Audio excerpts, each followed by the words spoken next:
Hello friends, welcome to రుచి వంటిల్లు. ఈ రోజు మనం శివరాత్రికి స్పెషల్ పరమాన్నం ఎక్స్ట్రా టేస్ట్ తో చాలా టేస్టీగా ఎలా తయారు చేసుకోవాలో చూద్దాము. ఈ పరమాన్నాన్ని మనం చాలా సింపుల్ గా చేసుకోవచ్చు. దేవుడికి నైవేద్యంగా పెట్టడానికి చాలా బాగుంటుంది. సో లేట్ చేయకుండా వీడియోలోకి వెళ్ళిపోదాం.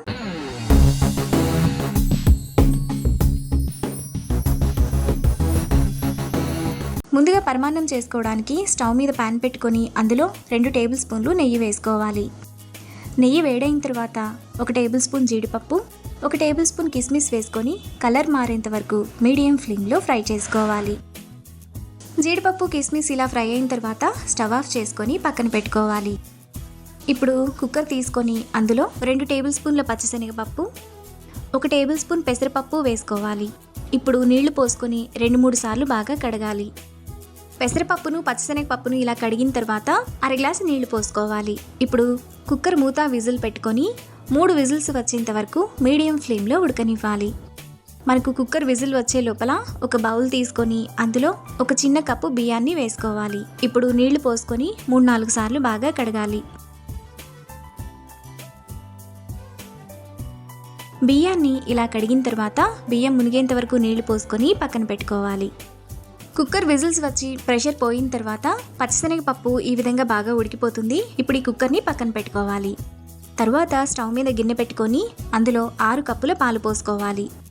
ఈ కొలతలతో పోసుకుంటే పరమాన్నం చల్లారిన తర్వాత కూడా గట్టి పడకుండా బాగుంటుంది. పాలు పోసుకున్న తర్వాత 2 కప్పుల నీళ్లను కూడా పోసుకోవాలి. ఇప్పుడు పాలను ఒక పొంగు వచ్చేంత వరకు మరగనివ్వాలి. పాలు ఇలా పొంగుతున్నప్పుడు ఒకసారి కలుపుకోవాలి. తరువాత ముందుగా మనం కడిగి పెట్టుకున్న బియ్యాన్ని నీళ్లు లేకుండా వేసుకోవాలి. ఇప్పుడు ఒకసారి బాగా కలుపుకోవాలి.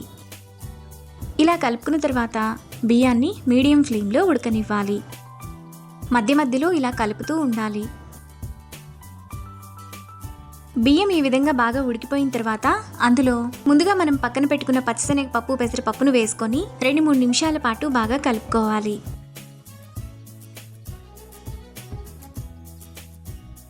2-3 నిమిషాల తర్వాత పప్పు బియ్యం కూడా మెత్తగా ఉడికిపోయి ఉంటాయి.